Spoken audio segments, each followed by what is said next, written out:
haji, saya minta nomor-nomor HP yang mendaftar paling di tahun 2019 akan kami minta nomor HP-nya, dan kalau bisa nanti akan kami hubungi. Ini Mas Okta. Nanti detailnya Mas Okta silakan. Ada Mbak Nisa juga, Mbak Nisa nanti yang terkait dengan bagaimana mengintip sejauh mana, seberapa banyak responden kita yang sudah mengisi survei itu dan lain sebagainya. Nanti Mbak Nisa punya pengalaman. Demikian.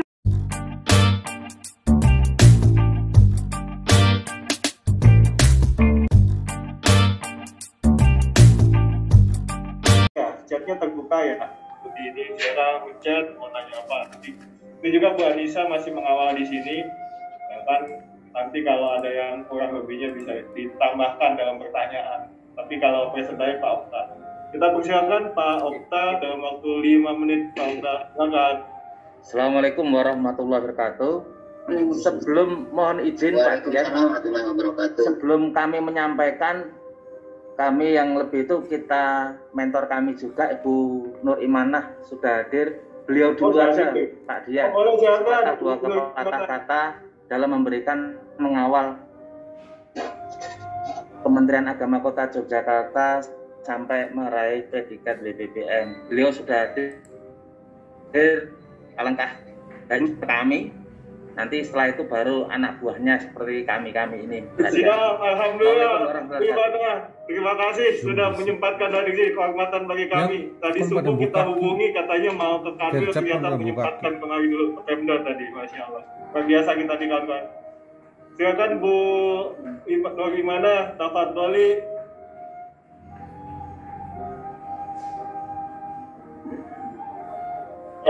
Tafadholi. Assalamualaikum warahmatullahi wabarakatuh. Waalaikumsalam warahmatullahi wabarakatuh. Pak Dian yang kami hormati, Bapak Ibu pejuang pembangunan bina integritas Indonesia Raya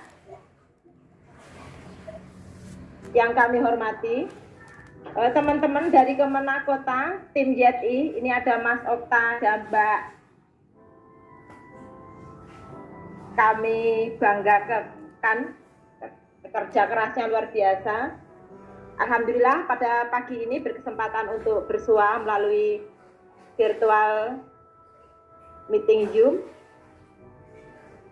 Dan pada kesempatan hari ini, tadi sebenarnya Mas Okta, Mbak Nisa sudah cukup, Bapak Ibu. Cuman tadi Mas Okta dilemparkan ke saya dulu. Sekedar informasi aja, berbagi pengalaman ketika kita menerima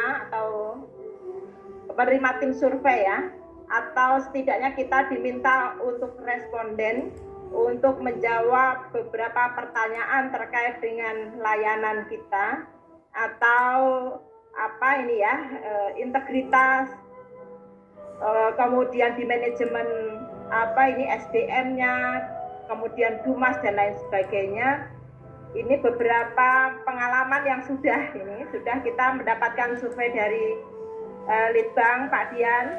Tapi hasil survei dari Litbang itu begitu luar biasa. Terima kasih Pak Dian. Terima kasih dari Litbang yang selalu mendampingi kami.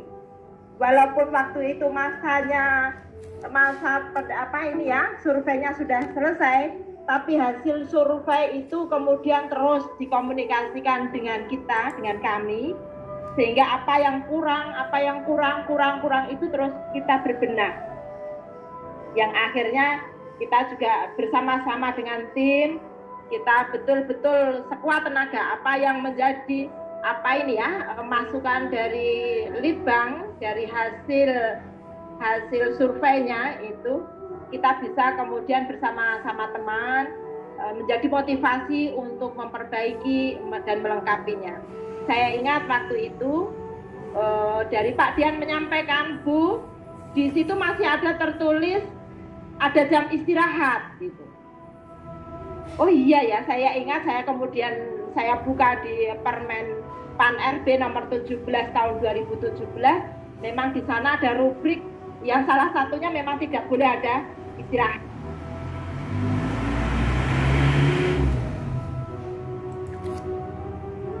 Bisa menyampaikan kita harus selalu ngintip, melihat berapa responden kita yang sudah menjawab atau mengisi isian dari yang diminta dari Menpan RB ini. Kita harus selalu ngintip.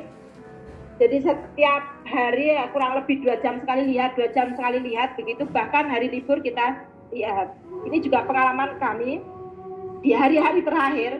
Kita itu diminta paling sedikit 30 orang, ternyata di hari jelang tutup itu kita melihat baru 29 responden yang mengisi. Untung, ini juga untung, lagi-lagi untung karena kita selalu melihat ke web kita melihat aplikasi yang ada di kita, link kita dengan Menpan RB, kita kemudian bisa melihat masih ada kurang 1. Maka hari itu juga kemudian kita cari siapa nomor-nomor HP yang sudah dan belum, kemudian kita membuka yang disampaikan bentuk surveinya itu dengan menggunakan HP, dengan menggunakan ini ya aplikasi, di mana yang terakhir itu juga masih bisa menulis kapsanya. Dan beberapa responden kita juga yang sudah sepuh misalnya itu juga belum terlalu familiar dengan yang seperti ini. Ketika kita tanya, beliau menjawab bahwa saya sudah mengisi, akan tetapi di akhir itu dikonfirmasinya itu mungkin belum terisi, jadi tidak terkirim. Ini sedikit pengalaman kami dalam menghadapi responden, menghadapi survei-survei yang dilaksanakan oleh Litbang dan juga dilaksanakan oleh Menpan RB. Untuk detailnya, untuk haji ini memang teman-teman dari haji ini luar biasanya apa? Karena yang diminta responden pendaftar haji tahun 2019. Orang-orang maksud kami di sini orang-orang baru yang belum mengenal betul bagaimana pelayanan kita. Mereka kan bimbingannya belum mendapatkan pernah nanti ditanya sesuatu yang terkait dengan ini pertanyaan-pertanyaan ini nanti kami jujur ini kami juga minta kepada teman-teman dari PHU, ini ada Mas Okta kemudian memberi masukan, siap Bu, kami nanti akan datang, kami kerjasama dengan bank penerima setoran haji, saya minta nomor-nomor HP yang mendaftar paling di tahun 2019 akan kami minta nomor HP-nya, dan kalau bisa nanti akan kami hubungi. Ini Mas Okta. Nanti detailnya Mas Okta silakan. Ada Mbak Nisa nanti yang terkait dengan bagaimana ngintip ini, mengintip sejauh mana, seberapa banyak responden kita yang sudah mengisi survei itu dan lain sebagainya. Nanti Mbak Nisa punya pengalaman. Demikian. Ibunya WBBM, Acil Rekor. Begitu masuk WBBM langsung gol. Waduh, luar biasa gol. Yang lain ada begitu masuk atret dulu. Ini BTK Semarang juga begitu masuk atret dulu sebentar. Ibu Amana langsung itu ya. 18, 19 ya, 19, 20 langsung masuk. Kawan-kawan ini di Jogja luar biasa. Ya, demikian tadi ya Pak Okta, kira-kira dari gimana? Bagaimana itu sampai kota Jogja yang sudah begitu open terhadap ininya terhadap respon pengguna layanannya, sudah banyak testimoninya, sudah juga menjalin komunitas. Waktu itu kan kita coba ya kota Jogja itu kan bahasanya pakai marketing community itu. Kita ini perspektifnya bukan lagi seperti birokrat tapi seperti marketing ya, menjalin hubungan dengan komunitas. Mungkin seperti di Pesal juga Pak Abrar kan sudah menjalin itu tuh dengan Delima atau apa Pak Abrar di sana. Nah di Jogja main buat, tapi dimasukkan 300, pada hari terakhir 29 cuma yang masuk. Nah, kan? Bayangan 300, tapi hari terakhir 29. Padahal ya pokoknya kesaksian Bu Komang tadi cerita beliau, kesaksian Bu Komang dari Bali. Artinya kan nih head to head ini kalau main bola di Bu Komang sama Bu Imana nih head to head ini Pak Nur Abadi ini kan lomba-lomba siapa yang jadi duluan menjadi sejarah WBBM di Kementerian Agama. Itu sampai ngetes layanannya Kota Jogja sebagai untuk mengetahui saya apa Kota Jogja. Sampai aku mengaku benda itu memang hebat, pantas jadi WBBM. Kata Bu Komang. Sampai orang Jogja tuh nggak tahu bahwa Bu Komang tuh lagi ngetes. Nggak ada yang lihat Tompi yang sudah sedemikian aja kok bisa sampai demikian. Ada apa cerita di balik itu? Dan bagaimana kita mengejar dalam satu hari itu supaya itu bisa selesai semua. Akhirnya satu yang Pak Okta. Ya mungkin jangan banyak-banyak, 1 menit aja Pak Okta biar banyak yang nanya. Kalau 2 menit nggak ada yang nanya. Bercanda Pak Okta, silakan Pak Okta. Ya. Assalamualaikum. Assalamualaikum warahmatullahi wabarakatuh. Staf penyelenggaraan haji dan umroh, saya merasa beruntung bersyukur memiliki mentor yang hebat handal, manajer yang hebat dan handal, Bu Nur Imanah dan Pak Nur Abadi sebagai pimpinan kami. Begitu juga dengan teman-teman kami yang punya value yang sama untuk memperjuangkan Kementerian Agama Kota Yogyakarta meraih WBBM dan layanan prima. Itu semua karena kita sama value-nya, hulu kita sama, tujuan kita sama, sehingga kita dalam melangkah, dalam menempuh itu Allah memberikan kemudahan. Untuk sedikit testimoni dari kami selaku pelaku di penyelenggara haji dan umroh, khususnya di pengguna jasa layanan haji dan umroh, kami dari awal sudah komitmen teman-teman. Jadi memberlakukan pengguna layanan itu adalah sebagai sahabat, sebagai keluarga, sebagai orang yang bisa dimintai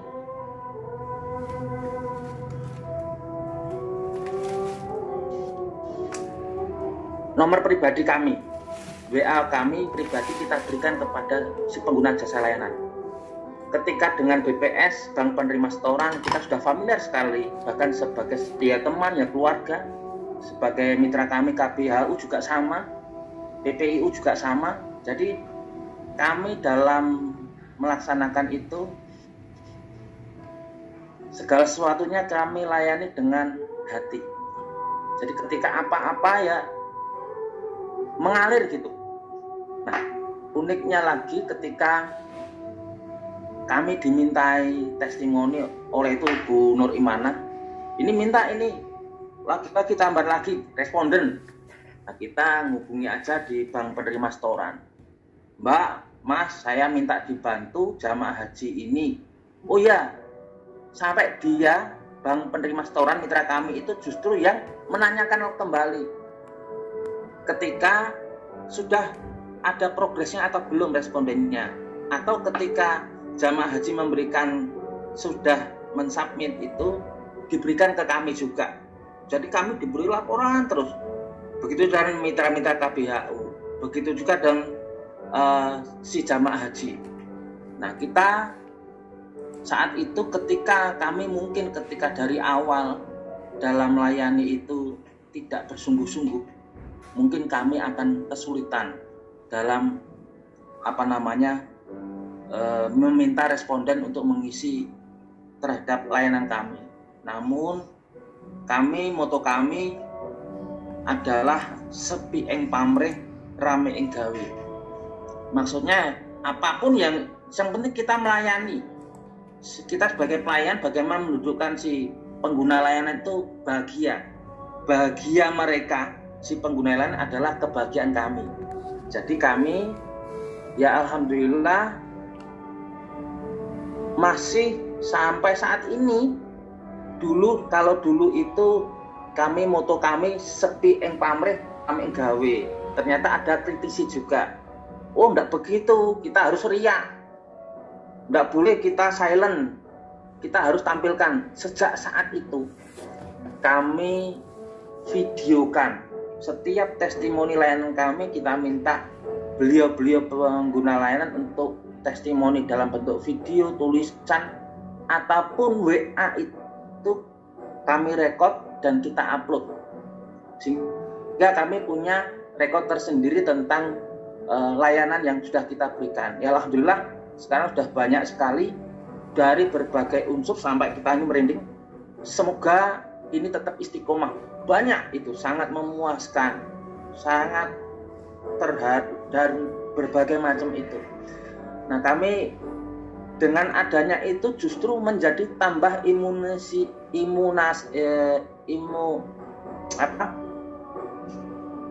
amunisi kami dalam melayani ke pengguna layanan. Kebetulan teman-teman kami itu juga siap kapanpun juga, tidak hanya terbatas dengan jam kerja.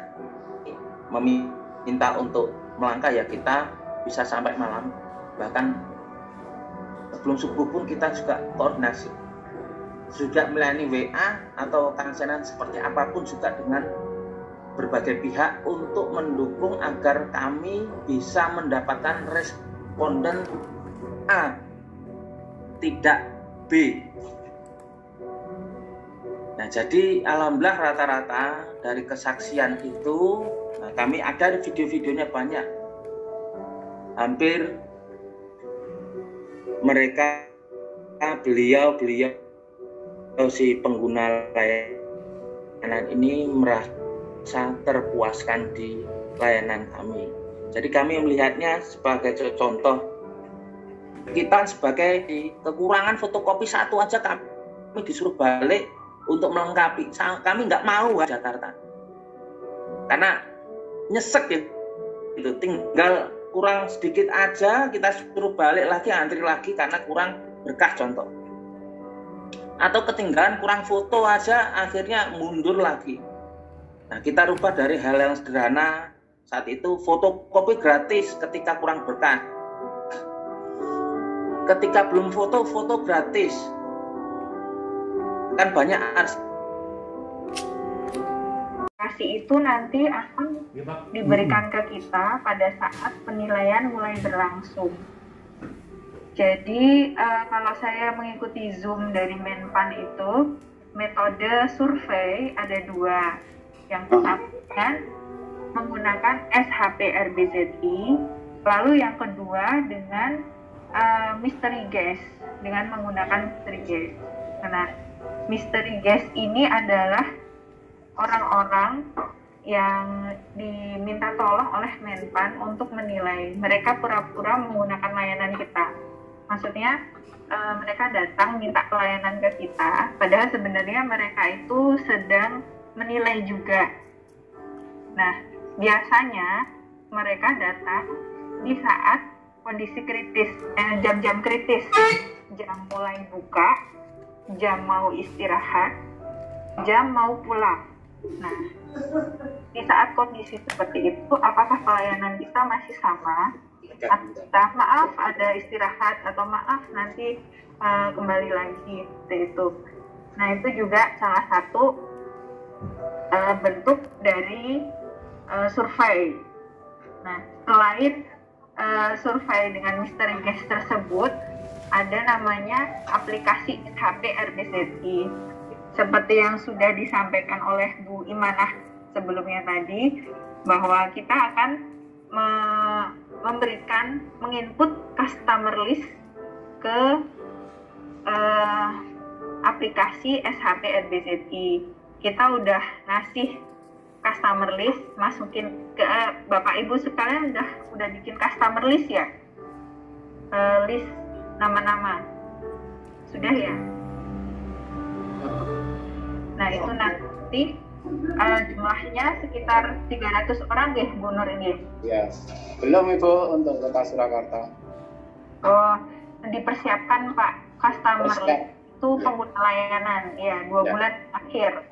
Yes, siap. 2 bulan terakhir, kalau misal 2 bulan terakhir tidak bisa memenuhi kuota 100, itu kita akan mundur ke belakang. Seperti itu. Nah, itu nanti customer list itu isinya identitas pengguna layanan, nama, nomor HP, nomor telepon, email, dan layanan apa yang dia lakukan di Kemenak atau di MAN atau di PTKIN. Nah, setelah customer list di-input, nanti dari Menpan akan mengirimkan surveinya langsung kepada customer tersebut ke nomor yang sudah diinputkan.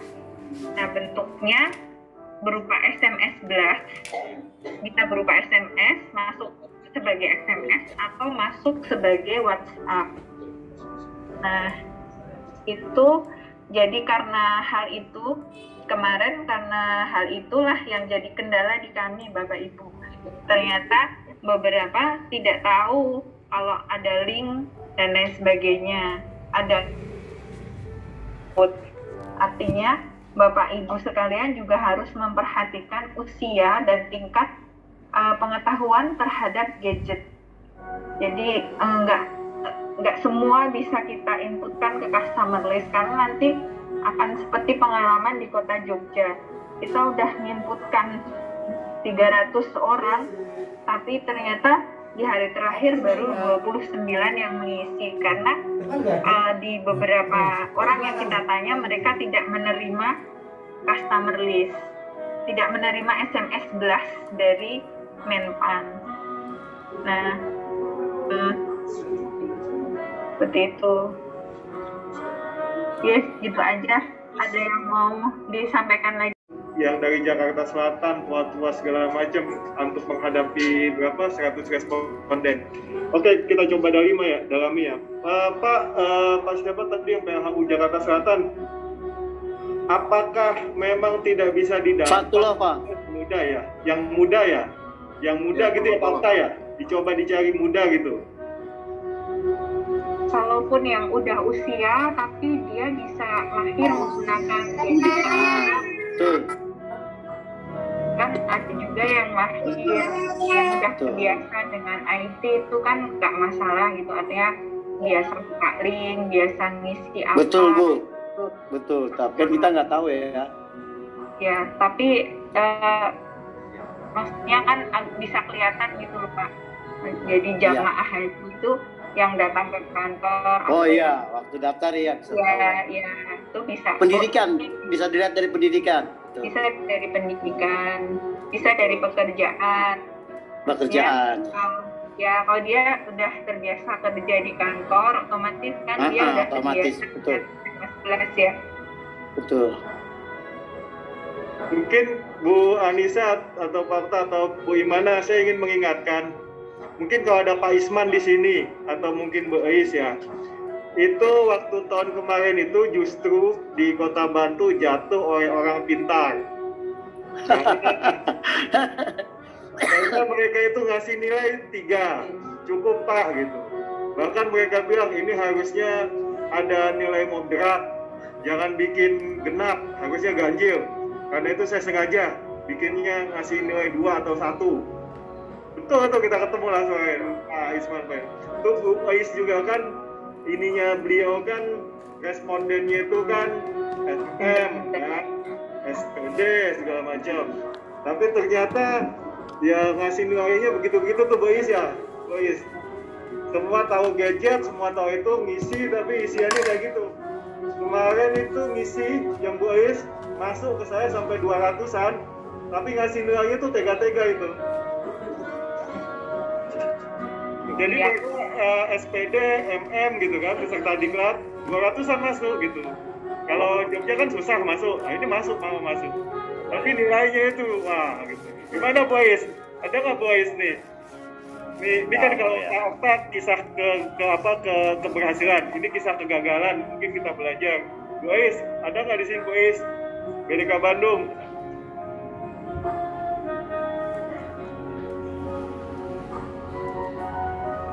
Bu Ais. Mana Bu Ais kok nggak ada ya? Bisa dengar suara saya nggak? Halo? Dengar Bu, dengar. Bisa. Sorry. Ya, jadi sebenarnya yang waktu Bandung yang kemarin yang survei itu kan ada juga yang dikatakan mengarahkan ya Pak Dian ya. Betul Ibu. Itu termasuk karena kami minta itu kan sebenarnya peserta terbaiknya yang kepala sekolahnya tuh. Nah, kepala sekolahnya nyebarin juga ke guru-guru yang ada di sekolahnya gitu, di madrasahnya. Nah, mungkin mereka pikir karena yang menyebarkannya adalah atasannya dia, jadi dikira mengarahkan. Itu yang pertama gitu ya. Itu juga nanti yang akan yang kemarin oleh teman-teman di share di grup PBK itu, yang kemarin yang tentang apa sih pendidikan untuk responden kita, itu yang memang belum kita laksanakan Pak Dian. Nah, insya Allah nanti ke depan melihat juga tadi dari arahannya Ibu Asman ya, yang tadi yang pertama itu, insya Allah kita akan ngikutin apa yang dilakukan di Jogja dan dari Mas Okta ya. Nah, terima kasih juga tadi dari Bu siapa yang barusan itu. Insya Allah kita akan Bu Ismail ya. Insya Allah kita akan lakukan seperti apa yang beliau katakan. Nah, juga yang jadi penasaran tuh yang kemarin juga Pak Dian nih yang 2018 ya, karena 2018 apa yang diceritakan Bu Ibu siapa yang barusan? Anissa. Itu tidak ke kita. Itu mungkin yang 2018 karena BDK Bandung itu kemungkinan karena maksud saya gini ya. Jadi kan tadi kata Ibu dikirim link itunya ya, yang linknya dan misteri gas ya. Jadi dilakukan survei itu oleh dengan dua cara. Nah, dikirim dengan mengisi survei, kemudian dengan misteri gasnya yang tadi. Nah, misteri gas juga kita mungkin lewat situ ya, karena kami dari BDK Badung di 2018 kita gagal untuk meraih WBK itu karena kita tidak mendapatkan link. Kemungkinan mungkin karena pada saat 2018 itu dengan survei secara langsung ke alumni peserta pelatihan, karena kami kan pelatihan gitu.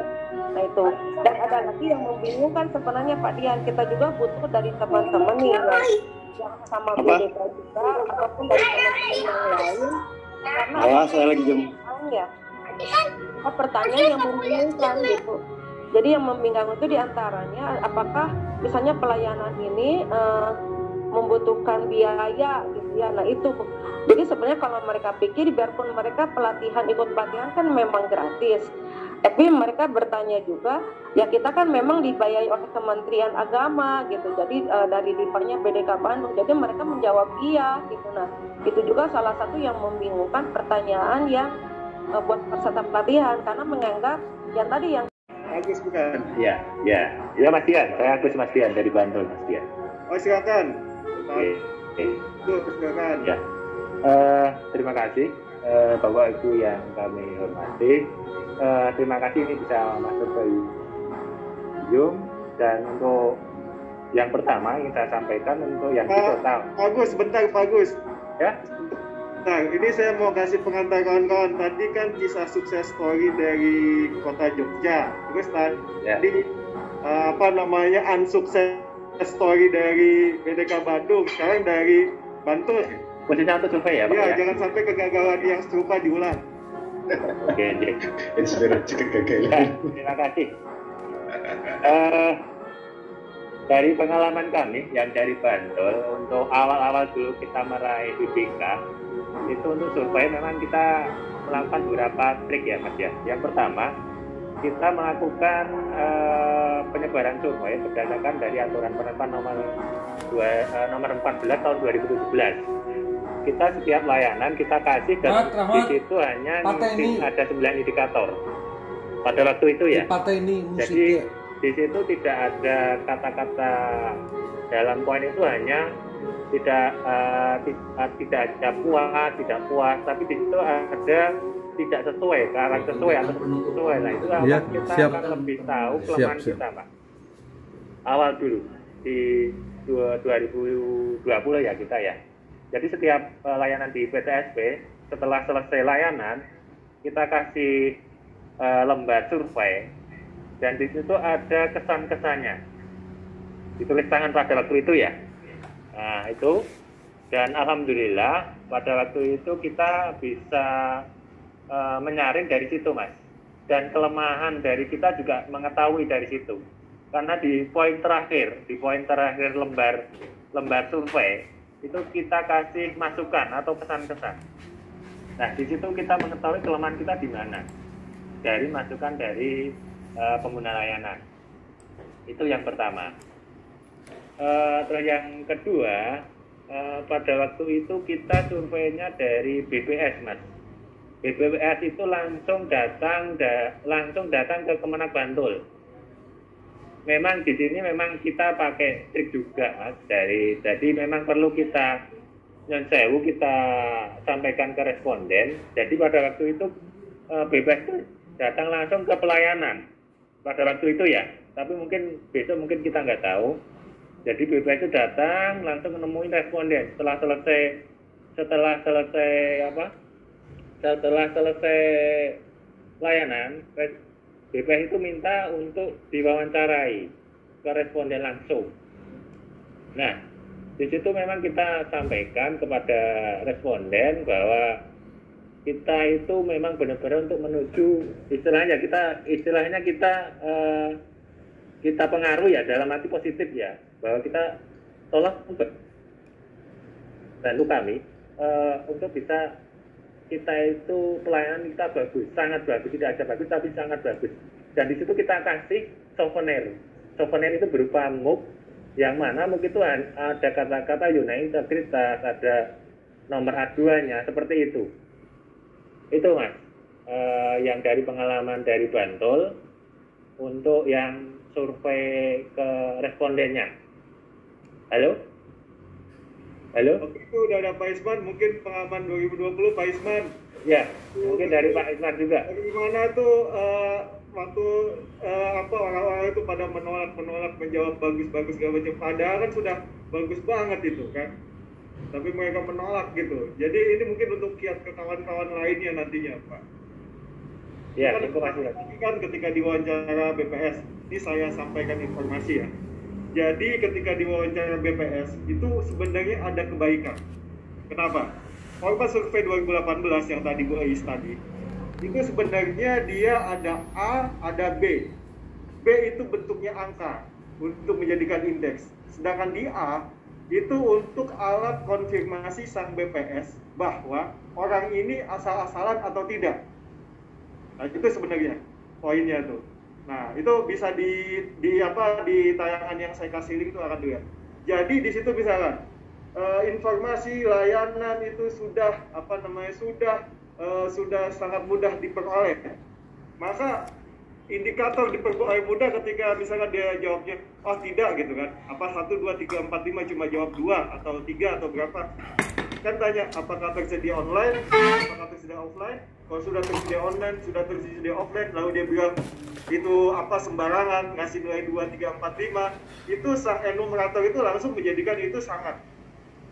Makanya lebih mudah ketika kemarin Pak Isman itu mencapai ke mencapai ke WBK kemarin, karena ada enumeratornya. Dia itu ada itunya, ada triknya di situ dia bermain gitu. BPS-nya turun, ada judgment. Bahasanya tuh sebenarnya kalau kita tuh penelitian, dia membandingkan antara yang kuantitatif itu dengan kualitatif harusnya. Jadi ketika dibandingkan, nggak logik kalau di. Nah, sekarang sejak 2020 bahkan ke sini BPS bahkan katanya tidak akan turun. Semuanya data akan keluar dari Menpan RB dan sifatnya online. Nah, silakan Pak Isman. Ya, terima kasih Mas Dian. Pertama, tentu kami sangat mengapresiasi ya, apa yang dilakukan Mas Dian. Ini kan mestinya pembinaan-pembinaan seperti ini dilakukan oleh bapak kita yang lain kan gitu. Ya, ini model sumber daya manusia yang diperlukan di WBK dan WBBM ya seperti ini ya, yang melakukan sesuatu yang lebih baik bahkan di luar tupoksinya, saya kira seperti itu. Baik Mas Dian, jadi ternyata kan setelah dari hasil survei jenengan itu kan kita jadi tahu bahwa masyarakat itu lucu-lucu dalam mempersepsikan survei gitu kan. Nah, memang pendidikan tinggi ternyata juga semakin kritis dan ekspektasinya semakin tinggi kan gitu. Sampai metodologi surveinya itu yang dipermasalahkan. Sehingga dia hanya menjawab cukup hanya 3 ya, poin 3 gitu. Karena di metodologinya tidak ada karo kon nyetel Zoom itu lucu gitu kan. Jadi memang semakin tinggi pendidikan, dan mungkin ini yang dialami oleh teman-teman BDK Semarang atau BDK Jakarta atau BDK Bandung terkait dengan surveyor. Jadi tidak melulu ini kalau pendidikan tinggi sudah tahu paham gadget kemudian main. Karena nanti kalau saya sudah kasih sangat Kementerian Agama sudah berpuas diri nggak meningkatkan pelayanan lagi, nggak mau meningkatkan pelayanan lagi karena sudah kita anggap sangat. Alasan seperti itu pun juga ada gitu. Jadi menarik. Nah, oleh karena itu seperti yang disampaikan oleh Mas Agus tadi, kalau kita siasatnya tetap menggunakan saringan survei dengan Permenpan 14 tahun 2017, di mana di situ memang aturan surveinya sudah rigid, sudah jelas, sampai kepada layanan apa yang kurang memuaskan, apa di keramahan, apa di kepenguasaan pelayanan dan sebagainya, di situ sudah jelas. Di pelayanan apa sudah jelas. Dengan saringan seperti itu maka kita bisa melihat secara netral kira-kira responden ini arah pemikirannya, persepsinya seperti apa.